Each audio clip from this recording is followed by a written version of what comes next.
Hi everybody, welcome to Mythical Plays Games. I am Maitreyi, and we are continuing our player interview series, which I have realized is really just a vanity project for me to hang out with cool people and talk about games. But it's all done in the service of me being the best GM in the world, which I feel like is a very attainable quest. It's your contribution to the world. You know, it is. Thank you. Yeah, putting something out there. So that being said, and Kristian, I think you might agree that ultimately it kind of doesn't matter how great of a GM or game designer you are. You're really only ever as good as your players. Certainly, you know, a bad GM can hamstring great players, but a great player is what's going to make your game every time.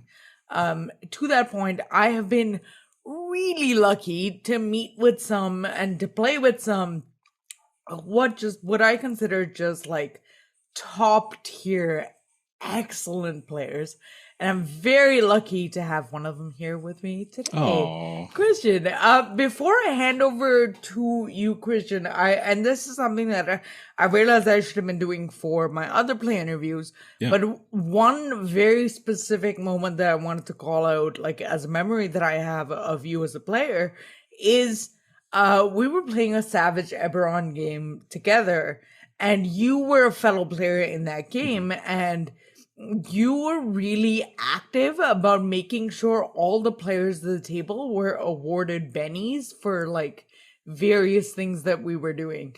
And I've never had a fellow player be so conscientious about that kind of metagame recognition. And I was just so drawn to it, and I've committed since then to try and do it myself. But I remember being just so like, holy shit, you can do that? Like that was amazing. That was incredible to me. And one of the things that really sticks out to me as a very fond memory of you, and a memory that I feel like I learned a lot from in terms of like development as a player and as a GM. With that being said, I'd love to hand over to you for a quick introduction of who you are, any projects you want to shout out.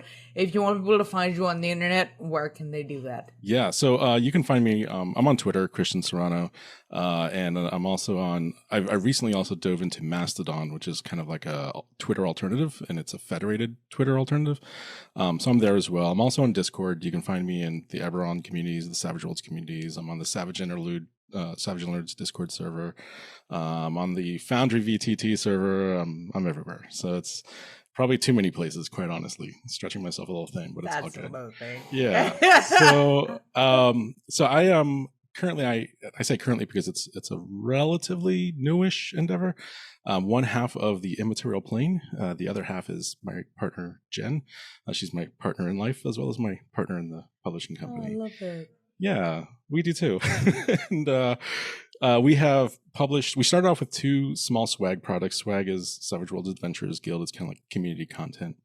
And then with that content, we were then applied to become what's called an ACE licensee for Savage Worlds, which is like an official licensee. And that was actually kind of a first step into our setting that we're working on, which currently is codenamed Explora. And it's going to be a Savage Worlds plot point campaign. And we've been working on it, but we were also waiting on the Fantasy Companion to come out. So we still got some more work to do on it. But we got the outline of the plot point campaign done, and we're pretty excited by it. That's awesome. Yeah, and so we're kind of like, you know, looking at what new things we want to change given the you know what came out in the Fantasy Companion and things like that. And the concept of Explorer, I don't mean to get in the weeds with it, but we wanted a game that was more focused on exploration rather than running around killing things or killing people even. We felt like there's a lot of like a lot of exploration heavy RPGs are like, let's go to this foreign land, let's raid and plunder these, you know, sacred locations and, you know, kill the people that are trying to defend it, and then steal their stuff. Did D&D like allow you to talk about their IP or? Yeah, right.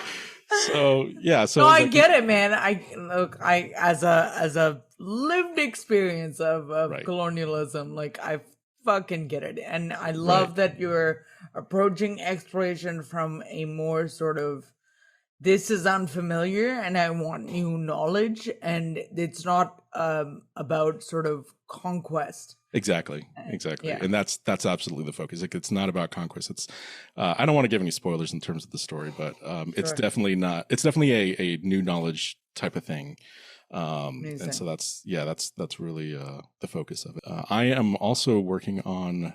You mentioned Savage Eberron, so I wrote Eberron for Savage Worlds, which is a conversion document, and I'm actually producing it into a PDF product. And get the hell out of here! Yeah, and you know how I love PDFs. You know why I'm all about PDFs. And it will be available. Hopefully, if we do things right, it'll be available as print on demand. And what I'm focusing on with this revision is, one, incorporating the new Fantasy Companion, but also I'm looking at strictly the 3.5 D&D material. And my goal is to convert each book. I'm trying to keep my heavy breathing to a minimum because the mic is right here. right. Yeah, so it's the core book is going to be the Eberron campaign setting, but converted to Savage Worlds, and then we'll do the other supplements going forward. That's cool as hell, man. Yeah. So it's still all under the Wizards of the Coast fan content policy, but we are releasing it as an official Savage Worlds product, so that we can then be allowed to get monetary compensation, because the fan license doesn't allow for that, but the ACE license does. So it'll be a free product with, a donation or a pay what you want type of model with it as well. That's awesome. And to that point, actually, that's kind of all of Kristian's links will be down in the description box for people to check out. Yeah. Your introduction actually has led me to, the overall concept of one of the reasons I wanted to talk to is because I think fundamentally you are a designer. Like you are That's a compliment. Thank you. It's meant to be. Yeah. You have a really interesting way of looking at games and play experiences that I think will allow us to have a really meaningful conversation about your experience as a player and your insights as a player. So I'm really, really psyched to talk to you about all that today. I am too. Yeah. Cool. So I'm going to start with our first question that I ask everyone, which I think I know the answer to, but what is your favorite setting? Greyhawk. No, it's actually... All kidding aside, I was gonna be like, what, really? So truth be told, Greyhawk was actually my first love, and I buy that. Yeah, it really was. It was. I loved because I got into D&D with version 3.0, 3E, and Greyhawk was supposed to be the default setting, but they kind of did it half-heartedly, in my opinion. But because of that, I was like, well, I want to learn more about Greyhawk, and they had the Living Greyhawk, guide, and Return to the Temple of Elemental Evil was a revisiting of an old Greyhawk module, and it was like steeped in Greyhawk lore, and so I just dove right into it, and I became really enamored by it, and just got into all the weirdness of it and everything, and it was I loved it, absolutely loved it. But my true love now is Eberron. And one of the reasons why I fell in love with Eberron was, when it was first announced, I was kind of like just mildly curious. And the reason why I was really curious about it was because Greyhawk had a lot of history behind it.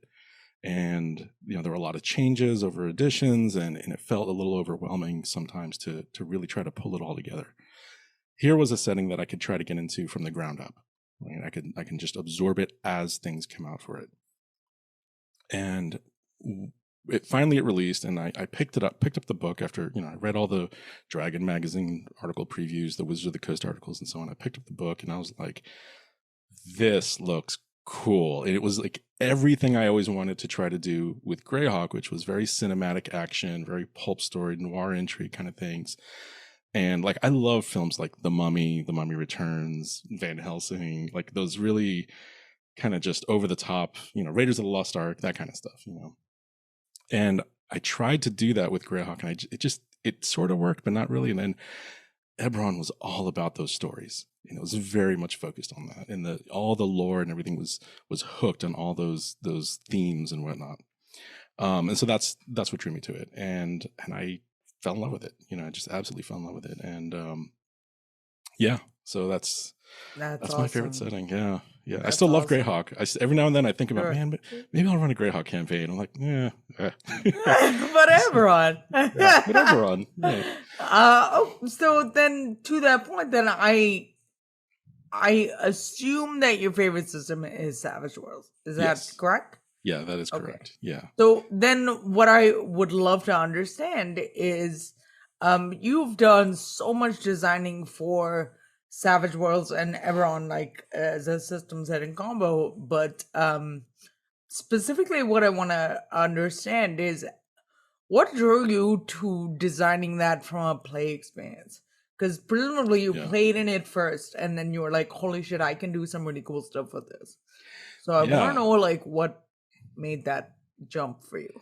So probably no surprise, Eberron was what made that jump for me, because when around the time that 3rd edition was ending and Wizards of the Coast had announced 4th edition, and by that point with 3rd edition I was feeling kind of burned out in terms of how complex the rules could be. And quite honestly, so I have ADHD, and one of the issues I always had was like there would be like little things that I would forget because it was like scattered throughout all the books, right? Like I had a vampire one time that, I had a player cast Withering Limb while he was climbing the walls, and he fell down and they just killed him. And I was like, wait, that's not, why was that so easy? And then I looked up undead and I'm like, oh, they're immune to anything that requires a fortitude saving throw. And I was like, damn it. like, so those little rules that aren't like in the stat block where I got to go reference like 1,000 things, it was just too much. And then I had moved to Atlanta and I was trying to get another D&D game going, and everybody I knew, they were all, they had families, they had jobs and so on. And it was just too much for them to try to get into the rules. There was just too much going on with it, and they just struggled with it. And I was like, okay, this isn't working out. And then someone introduced me to Savage Worlds in an online game. And I got the core book at the time. It was the Explorer's Edition. And when I was reading it, like my eyes like widened because it was so streamlined and so simplified, but it still had a lot of the intricacies of tactical options and things like that I liked. But it wasn't like half a book of spells. It was like, here's several pages of powers that you can redefine how you see fit, things like that. And it wasn't like, classes used to also frustrate me because it was like, here's your lockstep progression of what you can do as this character, right? Yeah, you can multi-class, but that gets weird and complicated. Prestige classes are also complicated. This was like, you can pick things a la carte. You can do whatever you want to, you want to be a wizard who swings a sword effectively and wears armor, go for it. You can do that, So that was a big draw. But most importantly, Savage Worlds, the mechanics that they had allowed me to tell the stories and to play the way that I really wanted Eberron to play. With like, Eberron had action points, and it was an interesting concept, but it kind of felt like it felt flat, sometimes. Bennies, however, in Savage Worlds were like action points on steroids. And nice. We have, like in 5e, we have rolling with advantage, right? Where you get to roll 2 dice and then take the higher. Savage Worlds just does that all the time. You have a wild die that you just roll all the time. And then those dice explode, and it's crazy. So it felt really empowering. It felt like, okay, like I was playing back scenes that my players had where they were trying to do really cool things in Eberron, but it just fell flat, and it was just like, they didn't pull it off the way they were seeing it in their head. Savage Worlds would let them do that. Like they could, let you do that, and let me do that as a player, and that's awesome. Yeah, that's so cool. Yeah, so I love exploding dice, man. Exploding dice are my second favorite dice mechanic. My first is dice pulls because I just like rolling a lot of dice. Oh yeah, all the dice. And second is exploding dice, and third is dice chains. Those are in order, and I don't have a complicated reason for it. I just like rolling dice. It's fun. It's fun to hear them clack and roll, and it is. It's just fun to roll dice. Mm-hmm. Okay, so my big takeaway from that is that Kristian likes Savage Worlds because it allows him to play a muscle wizard.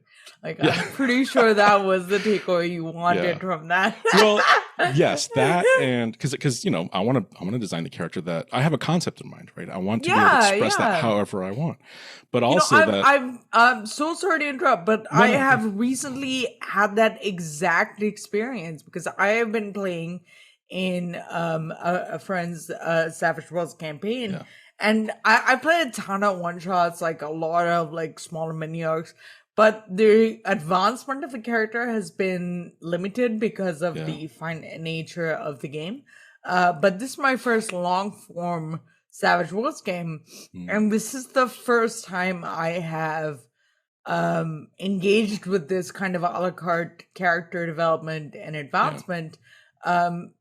So very different from D&D, which is 5e, which is my bread and butter system. Right. Like I know that with the same, I mean, I can run that with the same comfort level that you run Savage Eberron. Right. Yeah. And so like, but I kind of finally understand what like you and Ellie who's been on here as well, and Jerry who's been on here as well. Like I've kind of, and Dylan as well, I've kind of all had the same experience, which is that like it allows for a certain kind of narrative first character development, as opposed to like you're a cleric, and because you're a cleric you can only have these three things that you can advance in. And I feel like there's something about like, when you have a setting where like you could identify what class a person is by what they're able to do, that feels weird to me, right? Like, oh, they're a cleric because they have that same thing that I have, or whatever it is. And that always felt kind of weird to me. Like everybody's cookie cutter, same thing. There's some deviation, like what powers you pick or what spells, maybe if you take some feats or maybe you multi-class or something like that. But for the most part, like a cleric is a cleric is a cleric, right? I mean, there's, to be clear, like there's absolutely a certain appeal to that. Like, there's a lot of appeal to like I say there's not value. having to fucking think about your class advancement. You just know you're getting stronger. Right. Like you don't really have to worry about how you're getting stronger. And I think there's a value also to that feeling of looking ahead, like, oh, I'm going to get this thing next. As that's kind of cool. Absolutely. There's definitely appeal to both types of character advancement. Sorry, despite what my cat thinks, I think both are valid. No, both are valid, Phonics. Anyway, oh man, she's like real chatty today. Sorry. It's all good. It's all good. So the next question I have is, because you're so involved with the design of something that a lot of people are very close to, which is Savage, like Eberron, like in like Savage World setting, like Savage World system. You've had a chance to play in stuff you've designed, and like that must be just a crazy experience. I would love to know what that's like. Yeah, so it happens a lot less frequently than I would like, because I'm kind of like the perpetual GM. I love GMing, hands down. I absolutely love it. It is my preferred thing. Yeah, but playing is something I've always wanted. Like, so Savage Eberron really was something I created because it's something I wanted to play, and I was like, oh, so for so long it's always been, man, I really want to play this thing, and there's so many character concepts I've always wanted to play, and so I have had the opportunity though to be able to play an Inquisitive, who's a very Sherlock Holmes type of personality, and an Artificer, which was recent in the game that we played even. That was and dope. Yeah, it was really fun, and it's cool to have the experience I was trying to design for, and it's also nice to see, is it meeting that experience? Because for me, it's, as a GM, I see it one way, but players see it in a different way. And I think my answer was absolutely yes. Like it hits all the right notes and does exactly what it set out to do. And then fortunately, it's Savage Worlds does most of the work for me. So, that's kind of cool. So is that what you're looking for primarily when you go into a game is, does it land as intended?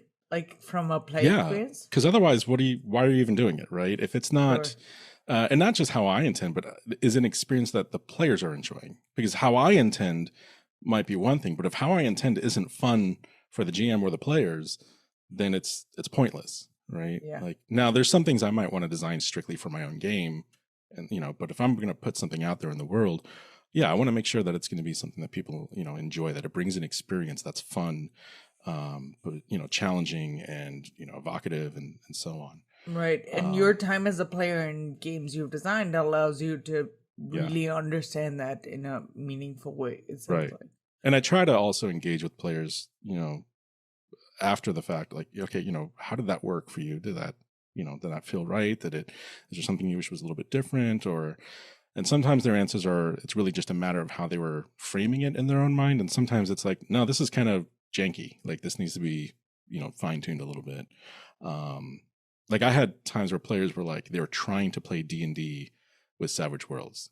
They wanted to do the exact same abilities that they had in D&D, and they wanted it, like a direct analog in Savage Worlds. And I had to be like, no, it's really a different game. We're using Savage Worlds to play in Eberron. We're not using Savage Worlds to play D&D. I think that's a distinction that's really important. Have you come across that a lot? Yeah, early on. Now I've learned to like set expectations for people who haven't played Savage Worlds and are coming from D&D. I try to set that expectation up front and say that, what we're looking at is expressing concepts and themes of the character, not a verbatim translation of mechanics.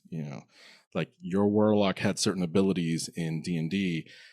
We're going to abstract that a little bit more for Savage Worlds, that kind of thing. So, I love that. Yeah. So speaking of character concepts, is there a typical character that you'd like to play? Oh, or yeah. A character type?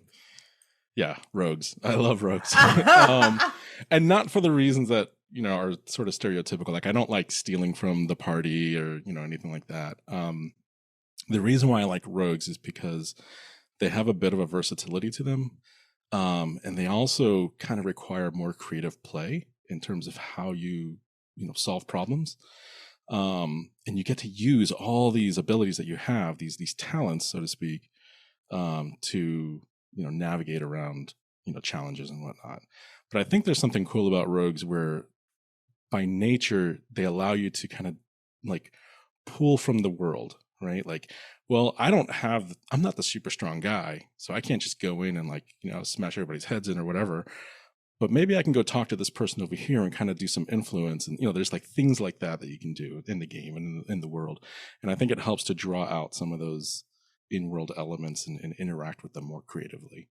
But also like, just finding traps and things like that, or getting around like difficult, physical encounters. I think there's a lot of fun around that. So that's awesome. Yeah. Do you usually pick a rogue from like if you have to pick from pre-gens, like you usually pick like a thief rogue some type of rogue like character? Like I played in a Deadlands game with Jody Black, who's the COO of Pinnacle Entertainment Group. She ran a Deadlands game at Mace West, and I played a huckster, which was, they're kind of roguelike. They have magical abilities with like cards and things like that. Nice. But the personality is still kind of roguelike in some ways. So I don't know why. There's just something about that. And I'm desperate to play a huckster at some point. Like I feel like it'd be so much fun. It is. It's a lot of fun. It's really cool. There's a lot of nuance to the lore that makes it really, really cool. So, but yeah. So I don't know. There's something about that. I don't know, that trope that always appealed to me. Do rogues kind of speak to how you would classify your playstyle? Like, do you play in a style that enables rogues particularly well, or would you classify your playstyle any other way? Yeah, so I think there's something to that, because so my playstyle, it really comes from the GM perspective, because I've had experiences where as a GM I have players saying they'll ask me like 1,000 questions, and I'm like, what are you getting at? Like, what are you trying to do? I don't understand why you're asking me all these weird questions. And what I've learned as a GM is to say, what are you trying to accomplish? Because I want to help you. I want to help set up the scene for you to have an opportunity to do that.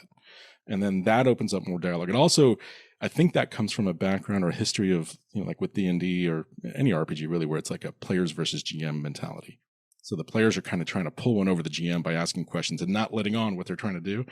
Whereas I'm more like, well, I want you to do that cool thing or have an opportunity to try to do that cool thing. Tell me what cool thing you're trying to do. 100%. Right? I sorry to interrupt, but like I just want to speak on that point for like half a second, because I had a couple of people kind of express this sort of like adversarial style of play, and I don't think I've ever had that. And so you're I lucky. feel like I it's so great. I'm really grateful to not have had it, because I don't think I would deal with it well. Yeah. But like but I feel like for all of the evolution that has happened over the last like however many years, and I think a lot of evolution has happened, Yeah. I think that's like a really fundamental piece. And I'm glad it seems to have shifted before I even had to deal with it even once. Yeah. Yeah. Because it seems like a lot of people have had to deal with it a lot. Yeah, and it really was just sort of like that was like the de facto way of playing for a long while. It was kind of how like that kind of breaks my heart a little bit. Yeah, well, like even some of the 3.5 modules or 3E modules up to that point were very much like, kind of gotcha kind of things with, from the GM side. And I was like, that sucks, like that's not what our stories are about. They're not about dying because of some lame trap that was not exciting. It's like, that's not a heroic story. Could you imagine watching a movie where that happens and you're like, okay, that's it. That's the movie. Like that sucks, So coming back to the rogue, I think the rogue allows me to, like I said, draw, I'll try to draw from the world that the GM is presenting to say, hey, I want to try to do these things, or this thing for the situation, can I go talk to this person and try to convince them of this so that blah, blah, blah, blah, blah. Like in our game, if you remember, there was the whole thing with the guy who was owning the forge, and there was a strike and all that. So I was like, okay, so great. So awesome. I love that adventure. And and I remember the question I asked was something to the effect of like, is he licensed by House Cannith?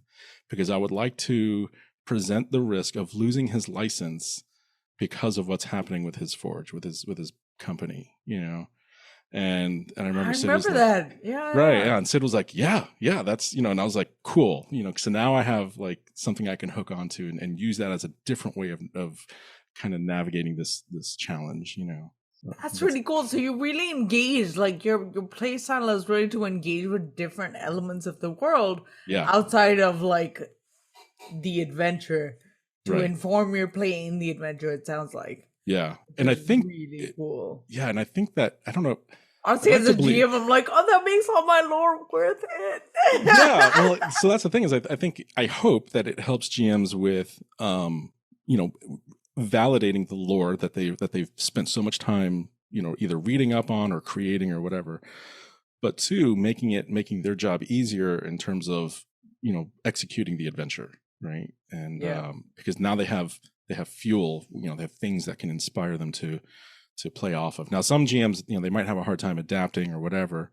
They're like, no, this is how I want to run the adventure. And that's fine. That's totally cool. I get it. Some people they're more flexible. Some are like, I can't deviate because that's going to be too much cognitive load for me. So it doesn't, I don't get upset if they're like, no, that's not really going to be a thing. Cause I'm like, okay, that's cool. Just run it how you want to run it. You're the GM. So, and I think that's the important thing is from the player side is to not feel like the GM's negating what you're trying to do, just that they're just not necessarily prepared, to be able to run with it. So, that's a really good point. That's a really good point. Moving on to the next question I have, pivoting a little bit, or maybe staying with storytelling. I don't know, depending on your answer to the question. I'd love to understand about one interesting mechanic that you like from any game. I honestly, I think it would have to be Benny's and the wild die, and for the same reasons I said earlier, where it's like it feels empowering.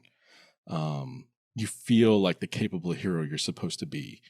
Now I understand that there's some settings or some stories where you're not supposed to be, that, hyper competent character, and that's that's great, that's fine. I know there's nothing wrong with that, but in the stories I like to play, I want that advantage, so no pun intended, over you know, in what I'm doing.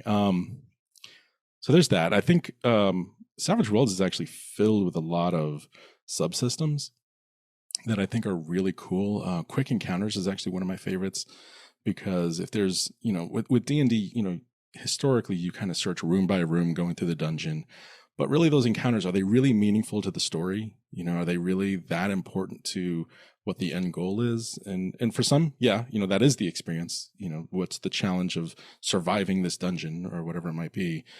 But if you're in a hurry, like let's say in a con game, or you only have so many hours you can play or whatever, and you want to kind of tap into those experiences but not sort of dwell on them too long, Quick Encounters really helps with that. Like you can just say, okay, everybody roll a die, tell me what it is you're doing, this is really abstracted, and then, you know, we'll see if you know, end up kind of wounded, or if you've lost some power points or whatever it might be, and then we'll move on to, you know, the main story. You know, maybe you're going through the wilds, right, and traveling to a certain place, and you want to emphasize the challenges that are along the way, but you don't want to spend like encounter after encounter after encounter running these long combats that take up a lot of time for what amounts to wolves attacked you, right, or whatever it might be. So the idea is that you know, you go around the table, everybody says, you know, what skill they're going to roll for, you know, accomplishing, you know, they kind of narratively describe what they're gonna do. Like, I'm gonna use, you know, such and such power to, you know, keep the, you know, wolves at bay or whatever, right? And then the archer might be like, I'm just gonna keep pelting them with my arrows from a distance to kind of, you know, keep them back or whatever, or to take them out one by one. And, you know, maybe the fighter's like, I'm just gonna, you know, fight them off with my sword and shield or whatever. And then everybody just rolls one die. You go around the table, and based on their success, you know, how many successes they get, it's how successful they are in overcoming the encounter. But it's very fast, right? It's not something that you sit on for like an hour going through combat. It's minutes really. And then as a result, you know, you might like, you know, the caster might lose some power points, or maybe the fighter suffers some wounds, or the archer expends so many arrows, and, you know, things like that. So you still have a little bit of that resource drain component to it as well. But yeah, that's kind of the gist of it, you know. Okay, I'm kind of bummed about this. So, like, we've gone through most of our questions. I'll talk about more if you want. Yeah. Yeah. Well, I mean, we're not completely done yet. But what I would, it is fun, right? Like, this is great. You'd mentioned playing with Jody Black before, and I was gonna make a joke about how you're like one of my friends that knows famous people, and then I realized that you are the famous people. No, I'm not. No, you are. I'm like medium fish in a small pond. Like, well, whatever, you know. Man. I feel really stupid because I didn't realize that you were the Kristian Serrano until a few months into my time on the Discord. And then somebody else was like, oh man, I can't believe Kristian responded to me. I'm like, wait. That's embarrassing. Oh my god. No, it's not. It's wonderful. I don't mean to embarrass you. I'm honestly like, I love that you are as prolific as you are in the space, because there's nobody I know that deserves it as much. Well, like you are an incredible resource and font of knowledge, and like very good at what you do. And also you're just like a nice dude. So try to be. Yeah, I try to be. Cool. But yeah, all of that sort of gushing aside, what I would like to ask you next is, can you talk about something really memorable a GM has done for you at a table?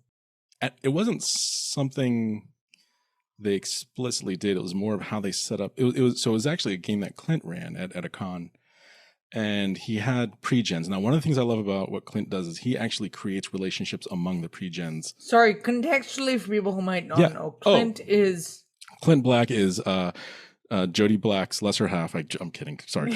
Like, no, he's Jody Black's husband, but he's also the Core Worlds brand manager for Savage Worlds and at Pinnacle Entertainment Group. And he is also her partner in Carolina game tables. So they design these fantastically amazing game tables, which we own one. And you should go check them out. Those are so lush. My God. I know. It took a while for us to save up for it, but we got it. So it was definitely, we're for very anyone, protective of for that like table. the 2.5 people watching, if you know the Wormwood like artisan dice trays, Carolina game tables are like the table versions of that. Yeah. Although to be fair, Wormwood actually has their own table as well. But do they really? Yeah, okay. It's crazy expensive. But I'm sure. Why wouldn't it be? It's probably made of rosewood, harvested on like the one night there's a blood moon over the Sahara Desert. No, the cool thing, I will say, the cool thing about Carolina game tables is that Clint's family has like a history of being in the furniture business, so they know their industry. And what's really cool about their tables is that they don't look like game tables.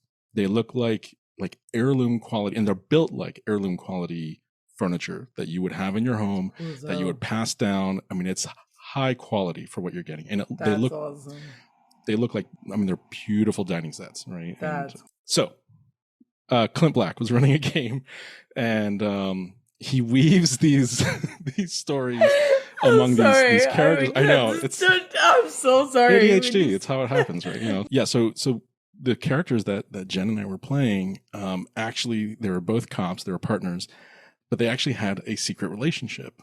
And something on Jen's character, on her character sheet, that I didn't know about until it happened, was that she had this ability that if there's ever a situation where I'm going to, likely die from an attack or a wound or whatever, she has the ability to dive in front and take the hit, right? And I had no idea that she even had this. And the moment came, we're in like the climactic battle or whatever. I'm fighting this crazy monster thing, and it attacked me, and literally, she's just like, I'm playing this, right? And she jumps out in front. Her character jumps out in front and dies, to save me. I was literally like, I got goosebumps. I'm like crying. I'm like, oh my God. Like it was epic and like so memorable. And it was just like such a simple thing that he did, but it was like so impactful in the story. And this is like a con game. Yeah. It's like, con games are kind of throwaway games. You have fun, you do whatever, but it moved me. It was just like, oh my God. Like here's this person that I deeply cared about, and she just sacrificed herself for me so that I would live. And I was just like, yeah, I still get choked up about it. It's crazy. That's awesome. Yeah. And how Clint enabled that was just a simple, add that little mechanic onto her sheet. Yeah. That's and it was awesome. but it was like a simple mechanic with a deep, meaningful story impact. And that is so cool. Yeah. That is so cool. Yeah. Clint's really good like that. He's super talented with things like that. It's crazy. That's awesome. Yeah. Was that something that is done sort of after you guys pick your pre-gens? And no, it was it was pre-baked. Wow. It was pre-baked. That's cool. Yeah. So he was he was already envisioning this, Yeah. What the hell? That's awesome. Yeah. Okay, I'm stealing that. Right? Yeah, it's yeah. That's great. Those are moments where I'm like, damn, I need more. I need to grow more as a GM. Right? There's so much. There's always something to learn. Oh, we're always learning. That's the whole premise of these interviews. Right. And I mean, everything I do. I'm sure you have stories that if you told me like, oh yeah, I do this as a GM, I'd be like, why didn't I think of that? That's brilliant. So it's what I am learning more and more is that from talking to people, I think the reason people like my 5e games is that I don't really run the D&D IP with it. I use the D&D mechanics, but my approach to the game is very different. What you were talking about, with exploring the rooms and all of that. My players are not going to be exploring and investigating shit unless it has story impact. Right. There's nothing that happens without story impact. Right. They're not ever going into a dungeon just to go into a dungeon. They're going into a dungeon because they need to find a cure for their friend who's dying. Right. Exactly. There's meaningfulness behind it. If you watched a movie where all they did, or even a TV show where all they did is go from one room to the next room to the next room, you'd be like, oh my God, what is happening here? Why am I sitting here? Right. Yeah. And honestly, I think players I really do believe players sometimes feel that they just don't realize it. when they're like, okay, all we did was search 3 rooms tonight, and it's like that doesn't feel like a lot of story has happened, right? I mean, you feel like you did a lot because you spent a lot of time doing stuff, but was it, did you really net a lot out of that, in the end? I kind of worry that for players that are more I guess tactical minded, that like games that are the kind of games that, because I'm not saying that I don't like combat and I'm like, oh, role play only, like whatever, like that's not what I'm saying at all. What I am saying though is that I am very story first, like, and I'm very much about like, this is the story we're telling together, and everything we're doing is in service of growth within that context, and like whatever within that context. So but for players that are kind of just there to use their mechanics in a mechanical way, I worry that I won't be able to give them the experience that they're looking for. So I don't think my table is right for them. And I could see that because, when you're looking at your D&D mechanics, it is very tactically minded in a lot of ways. And even with those mundane encounters, when you're able to do that really cool ability and it helps your party out or whatever, it feels cool, right? It feels clutch, man. You feel real good. Yeah, you're like, I'm badass. I just used my such and such ability to do X, Y, which I've worked 6 levels to get. I finally fucking have it, and I used it, and this one time, Well, and again, not to badmouth D&D, but that's one of the issues I do have with it. Where whatever, it's punching up. It's right. It's like, you take so long to get to this ability, and then like you only have a handful of situations where it might, you have the opportunity to use it, and then you're like, okay, finally I get to use this really cool ability I've been waiting to use, which feels good, but it's like, I feel like it feels good because you've been starved, like, man, like I said, like I'm mustard tortilla tastes delicious. It's my bread and butter system. Like that's what I run my own game in and everything. So like, but like as a brown feminist, I have made my peace with the fact that all of my faves are problematic. So I'm fine with like bad-mouthing D&D while still loving it completely and running a home game with it. I'll badmouth Savage Worlds for a bit. One of my issues with Savage Worlds and what I've struggled with Eberron in particular is the lack of spells and powers that are typically available in D&D. So there's certain things that I think are really cool spells in D&D that just don't exist in Savage Worlds. And so even you either in have Pathfinder, or they do exist only they added a lot with Pathfinder and now in the Fantasy Companion, but there's still a lot that don't exist. So for example, when I was trying to do the dragon marks, I actually had to create a lot of like modifiers for existing powers just to fill in some gaps,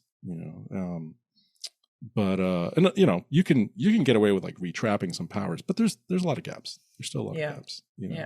So maybe like it fundamentally is not like a fantasy, like a sword and sorcery typical fantasy. Like you feel like there's a gap there. Yeah, I think there's a gap. So okay, if you're playing fantasy, Savage Worlds by itself does the job. Right. It's in all honesty, I kind of regard it in my head as the good enough system. Right. It does it well enough. Good. It gives me the ability to do the thing I want to do well enough. If you're trying to, this goes back to if you're trying to play D&D with all of these different kind of spells that you're used to being available, you're not going to get that. You kind of have to abstract away from some of those things and rethink those abilities in other ways, or just simply say, I don't need that. I don't need to have that spell or that ability or whatever. We can still have a compelling story without it, But it does fantasy very well. Jen and I have been playing in a duet Lonkmar game, which is, one of the earliest fantasy literatures, and that's been great. It's not as high magic as, say Eberron or, any other, or Forgotten Realms or whatever. But it is fantasy nonetheless. And, there's, Beasts and Barbarians, there's 50 Fathoms, which has a lot of magic in it. But it's not. I'm sure 50 Fathoms. Oh, it's so cool. Yeah, I've read it. I've been wanting to play it and run it. Yeah. But anyway. If you want to play it. I need time. That's what I need. Okay. But it's, so yeah, I don't mean to imply that Savage Worlds can't do fantasy. It does fantasy well. It doesn't do D&D fantasy out of the box, is what I mean to say. I don't think most, I think that's a really reasonable assessment, because most systems, apart from D&D, don't do D&D. D&D is really good at D&D. Yeah, right? D&D is exceptional at D&D. Right, but imagine that's kind of it, you know? But like, that's why I think people, I firmly believe people should have play experiences, at least. Maybe not running, like running's a different beast, but like you should at the very least have play experiences from different systems, so you can understand what elements of the games, like what mechanization works for you and what doesn't. Yeah, you mentioned Pathfinder for Savage Worlds, and I will say that is a fantastic game. And what they brought to Savage Worlds with that is it bridges the gap so much closer. Like it does such a great job. I totally feel that was one of my first Savage Worlds games, was Savage Pathfinder. Oh yeah, it's really good. They did a great job with it. And the fantasy companion is, oh man, chef's kiss. It's so good. It's so good. It's really good. I like the fantasy companion. But yeah, it, like you said, D&D is really good at D&D, and that's not to say, well, if you want to play D&D, just go play in D&D. It's, again, like you said, sometimes you want mechanics that better serve the type of story you want to play. So that's where exposure to other systems, Yeah, I very firmly believe that. Like I will subscribe to that theory till the cows come home. The next question I have for you, as a player, what elements in a game help it stick out to you and kind of make you like slightly obsessed with the game, like thinking about it from session to session, like between games? Back when I was a steady player in a campaign, what I remember was the unfolding the story, like what's, whether it's like the next challenge that we're facing or the information we're trying to learn, or, in D&D, it was, I'm going to get that new class ability, like that. I can't wait, to get more experience points or to level or whatever. That's awesome. It's like that looking forward to what the payoff is going to be.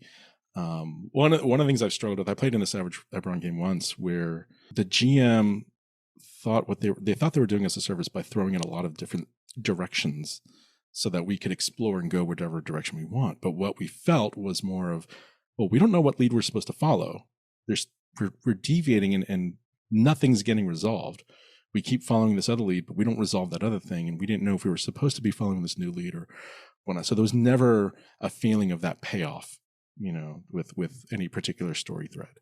So yes, I think getting the payoff and seeing a payoff, potential payoff in the future is, I think, what is compelling. Cool. So, my almost final question is: do you get to play as often as you would like? No, I don't. Well, no, that's not true. So Jen is running a D&D game. I don't know why I should have led with this. She is running a D&D game. She's running kind of a her homebrew version of Candlekeep Mysteries. She's pulling from the adventures and modifying. Nice.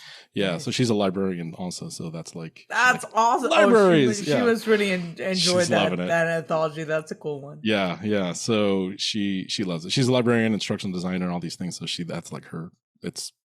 She's just thriving in it, and it's been fun. And our friends, or the other players, are friends of hers from high school.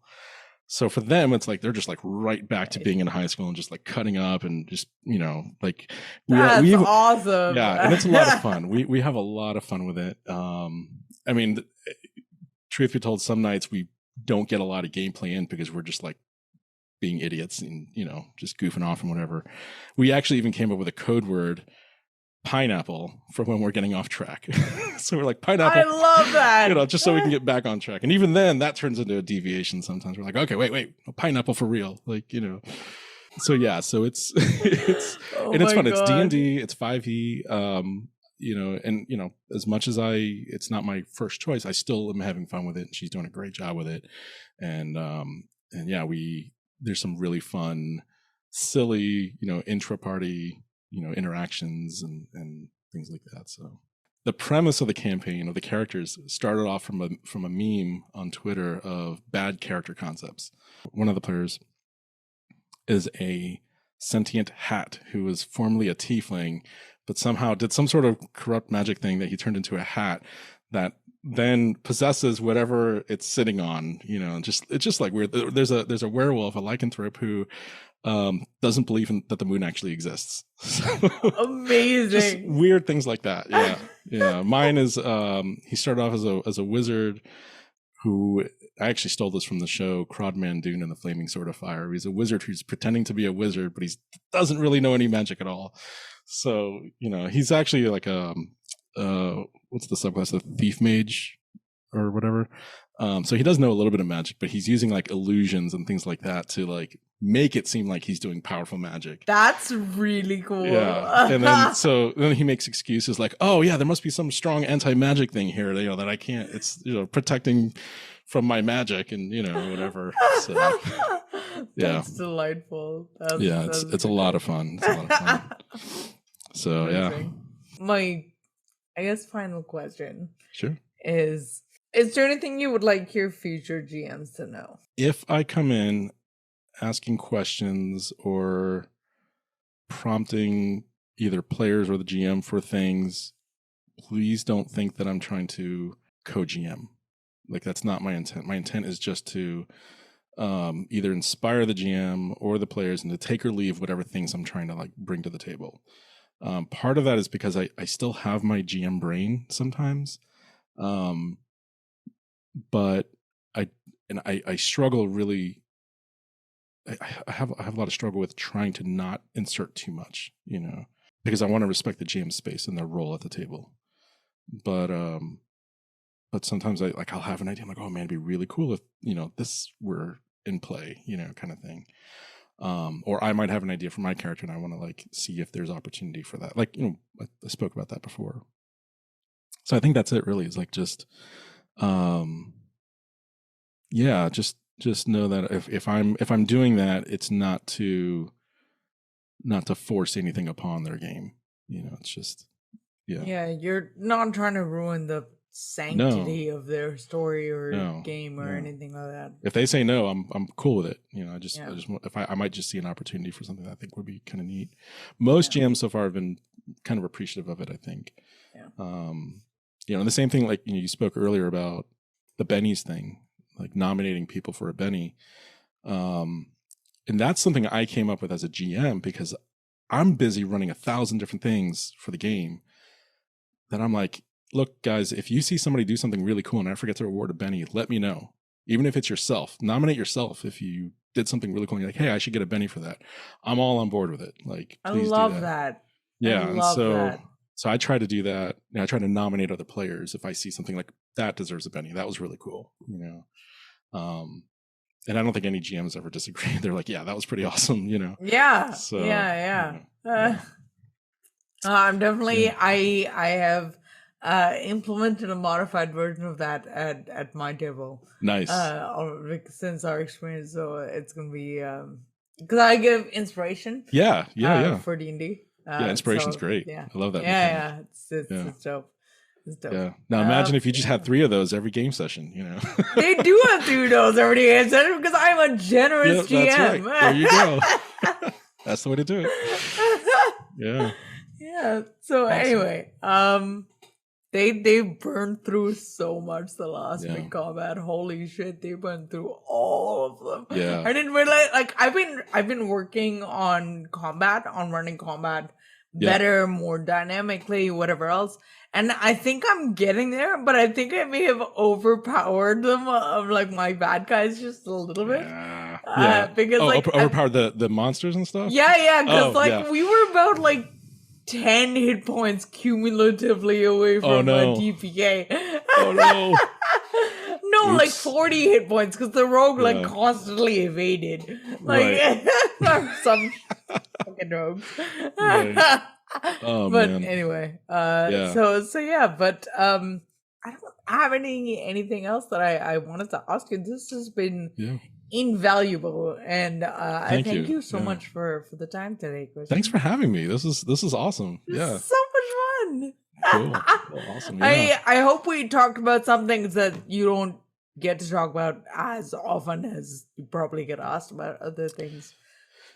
Yeah, I think, I mean, if I may, there's a couple of other things that I've worked on that I think people might appreciate.